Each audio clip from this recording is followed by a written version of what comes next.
So నేను first అయితే ఒక బండి తీసుకొని దాంట్లో అయితే ఆయిల్ అనేది యాడ్ చేసుకొని లో ఫ్లేమ్ మీద పల్లీలని ఇలా అయితే మాడిపోకుండా ఫ్రై అయితే చేసేసుకుంటున్నాను.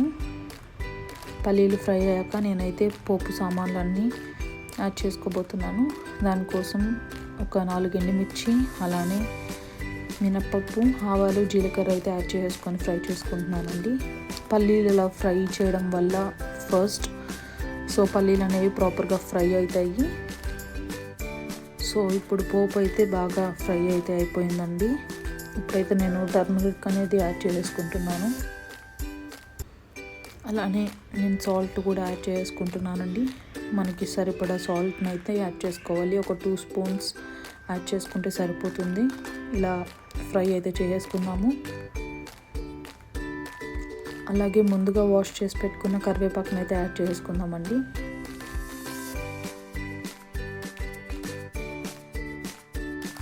అలాగే ఇప్పుడైతే ఎంటీఆర్ వారి హింగ్ అయితే నేను యాడ్ చేసుకొని దీన్ని కూడా ప్రాపర్గా ఫ్రై అనేది చేసేసుకుంటున్నాను.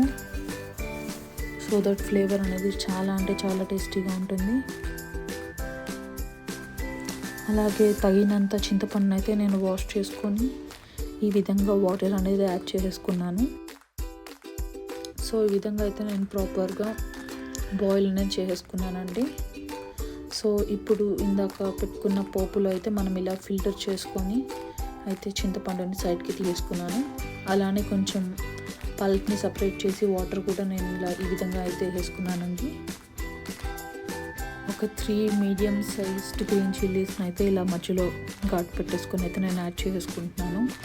చాలామంది గ్రీన్ చిల్లీస్ని తినడానికి ఇష్టపడతారు పులిహోరలో. సో అందుకే నేను అయితే ఇప్పుడైతే ఈ చింతపండు బాయిల్ అయ్యేటప్పుడు వేస్తే ఆ చింతపండు అనేది ఆ మిర్చిలోకి వెళ్ళి ఫ్లేవర్ అయితే ఇంకా చాలా బాగుంటుంది. అలానే కొంచెం మనం మధ్యలో కలుపుకొని అయితే మనం దీన్ని ఈ విధంగా అయితే చిక్కగా చేసేసుకోవాలి, గ్రేవీ లాగా.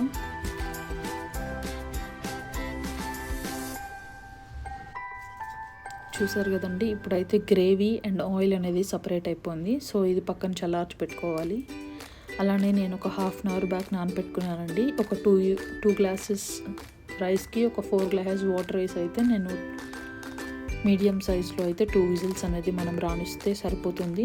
ఎక్కువ ముద్దగా కాకుండా పొడిగా అనేది ఉంటుంది వైట్ రైస్ అనేది. సో ఇప్పుడైతే వైట్ రైస్ కూడా మనకి ప్రాపర్గా కూల్ అయిపోయి రెడీ అయిపోయింది. సో ఇందాక మనం చల్లారి పెట్టుకున్న గ్రేవీని అయితే ఇప్పుడు దీంట్లోకి యాడ్ చేసుకున్నాము. సో ఇప్పుడు మనమైతే దీన్ని ప్రాపర్గా మిక్స్ చేయాలి. అంటే ఎలాంటి గడ్డలు లేకుండా, అలానే గట్టిగా మిక్స్ చేయకూడదు. పొడిగా ఉండాలంటే మనం కొంచెం ప్రెషర్ ఎక్కువ లేకుండా ఈ విధంగా మనం మిక్స్ చేసుకుంటే సరిపోతుంది. ఏమన్నా సాల్ట్ అదేమన్నా తక్కువ అయితే మనం ఇప్పుడైతే యాడ్ చేసుకోవచ్చండి, టేస్ట్ అనేది చూసి.